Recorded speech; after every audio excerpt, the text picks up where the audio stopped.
En este vídeo vamos a hablar brevemente de analítica. No vamos a profundizar mucho porque normalmente esto se aborda en módulos más orientados a Big Data, pero sí quería dar por lo menos alguna pincelada básica. ¿Bien?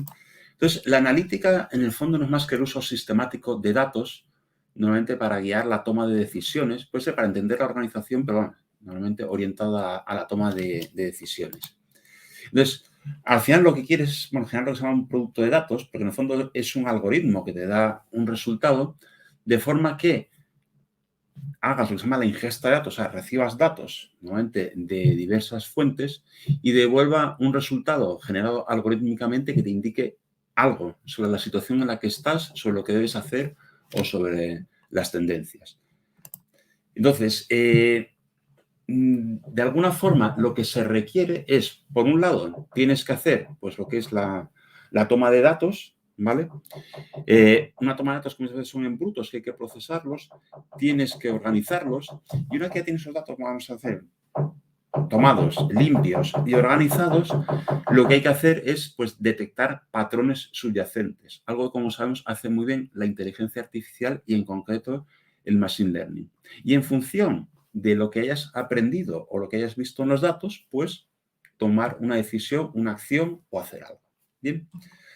Entonces, tipos que suele hablar de analítica, ¿vale? Por una parte está la analítica descriptiva, que mira hacia el pasado, es decir, has cogido datos de lo que ha pasado pues hasta hace un rato, es decir, o hasta el día anterior, y en base a eso pues obtienes indicadores o análisis.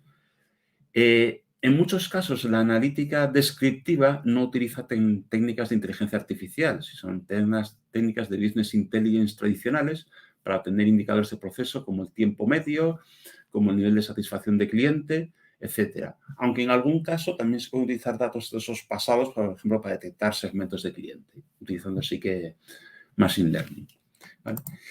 La analítica predictiva lo que intenta, a partir de lo que ha aprendido, pues de alguna forma predecir el futuro. Pues yo qué sé, la edad media de clientes que esperas tener en el futuro. O, digamos, la propensión de compra o qué puede querer un cliente que tú le puedes ofrecer algo, o tendencias en variables numéricas, por ejemplo, ligado al tiempo atmosférico, ¿vale?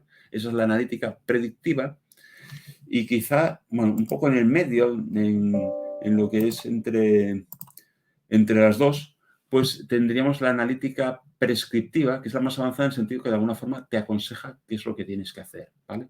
Pues yo qué sé, en selección de un candidato en una unidad de recursos humanos o concentración de actividad policial en función de ciertos indicadores ligados a crímenes, aunque la verdad que los dos ejemplos que pongáis son polémicos y sometidos a cierto cuestionamiento, pero tecnológicamente pues serían modelos o casos de analítica prescriptiva. ¿Sí? Y bueno, pues esto, aunque se ha dicho de una forma muy sencilla, es lo que es la analítica y un poco, digamos, uno de los campos típicos de aplicación de la inteligencia artificial y del machine learning dentro de la empresa. Sí quisiera, para finalizar, daros un mensaje porque sí observo mucha confusión en discursos, incluso en literatura publicada, entre lo que es la analítica, lo que es Big Data y lo que es Machine Learning, inteligencia artificial, que son tres campos que con frecuencia se solapan, con frecuencia se utilizan conjuntamente, pero no son lo mismo. La analítica realmente es análisis de datos, que como veíamos en la parte de la analítica descriptiva, se puede hacer incluso muchas veces sin utilizar inteligencia artificial, ¿vale? El Big Data está orientado cuando utilizas volúmenes de datos muy grandes y muy variados, cosa que suele suceder cuando vas a aplicar la inteligencia artificial, pero no es necesario. A lo mejor no tienes un volumen de datos tan grande. Y luego el Machine Learning, la inteligencia artificial, que tiene los elementos de descubrir patrones ocultos o de aprendizaje que con frecuencia lo haces sobre datos para hacer analítica, con frecuencia, si esos datos son muy abundantes y variados, lo haces con Big Data, pero que no necesariamente tiene que ser así, ¿vale? Entonces, aunque tienden a confluir con frecuencia, realmente son tres campos diferentes. Y con esto nada, pues cerramos un poco este breve vídeo sobre analítica, que es uno de los campos, digamos, típicos y, entre comillas, fáciles de aplicar inteligencia artificial en la empresa.